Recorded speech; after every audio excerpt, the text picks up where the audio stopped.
Allies who refuse to step up and carry their own weight for our collective defense will face a clear shift in how we do business.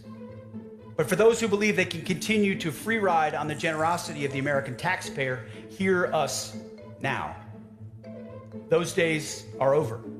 Singapore consistently punch above its weight by investing heavily in its military and serving as a vital hub for U.S. logistics activities and rotational deployments, strengthening our shared regional posture. Indonesia, too, is making important strides as it modernizes its armed forces and expands the scale of military exercises with us and our partners, strengthening interoperability and reinforcing regional stability. I also want to recognize Malaysia's leadership in rapidly deploying ASEAN observer teams to monitor the Thai-Cambodia border. That is burden sharing in action. Nations in the region stepping forward to preserve peace, reduce tensions, and support diplomacy with credible capability. I commend Malaysia and ASEAN for their efforts in support of President Trump's historic peace deal. On the mainland, Thailand continues to deepen military cooperation with the United States to enhance interoperability and develop necessary readiness. Thailand, a longtime U.S. partner, investing even more. We're also seeing the same seriousness of purpose from Vietnam.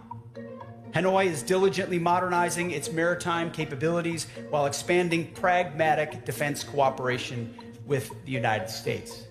Vietnam is a great example of how nations with distinct histories and different political systems can work together in practical ways, advancing discrete efforts where our interests align to maintain a stable regional balance. And in South Asia, India is a critical anchor to hold the line. A powerful India acting in its own self-interest advances our shared goal of maintaining a balance of power across the region. India is modernizing its military to carry its share of the security burden, particularly in the Indian Ocean.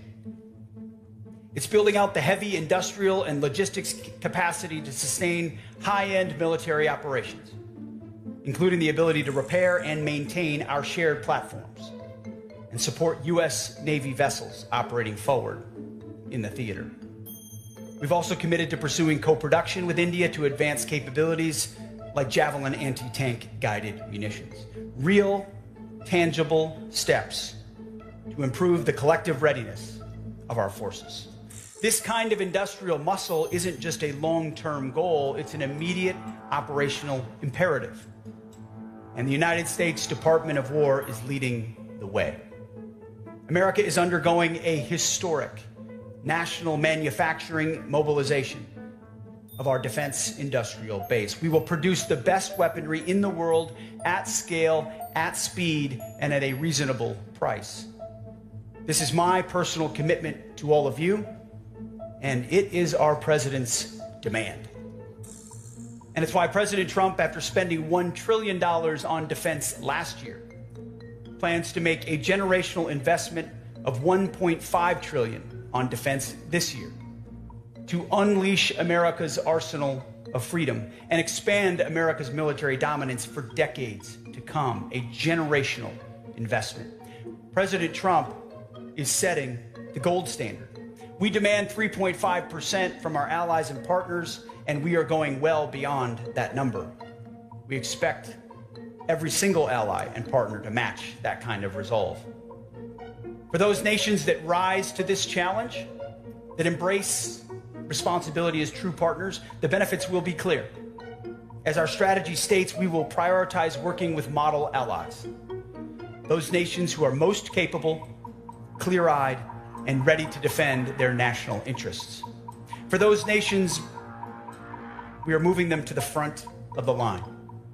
Expedited arms sales, deep industrial base collaboration, expanded intelligence sharing. The list goes on, the benefits many. But for those who believe they can continue to free ride on the generosity of the American taxpayer, hear us now. Those days are over. Allies who refuse to step up and carry their own weight for our collective defense will face a clear shift in how we do business. President Trump believes in helping countries that help themselves. And the United States Department of War feels the exact same way. That is the nature of burden sharing. It's what we owe each other, and most importantly, what I owe the American people and my troops, the most precious asset we have. The world today is unforgiving, and that's why this bold path is a matter of strategic necessity. We have a responsibility to our people to shape the world that comes next. And under President Trump's leadership, that is exactly what the United States of America is doing. The U.S. War Department is advancing an America first, peace through strength, common sense agenda. We are reviving our warrior ethos inside our ranks.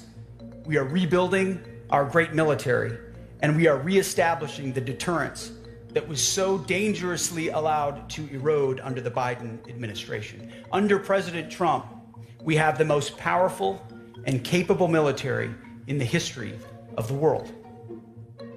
But our approach is not one of isolation. America first does not mean America alone, but it means realist engagement with a clear eye toward defending our most vital national interests. It's an approach that values actions over words and sees alliances as true partnerships, measured by the sovereign strength and capabilities brought to bear by each member. Practical, interest-driven models of partnership is not a cynical compromise, but instead the most realistic and reliable foundation for enduring peace in the Pacific. Our approach asks Pacific nations to do what many are already eager to do: invest seriously in their own defense, contribute more to collective security, and work with the United States in pragmatic ways that advance our shared interests. If there was a thesis statement for my remarks this morning, it would be this: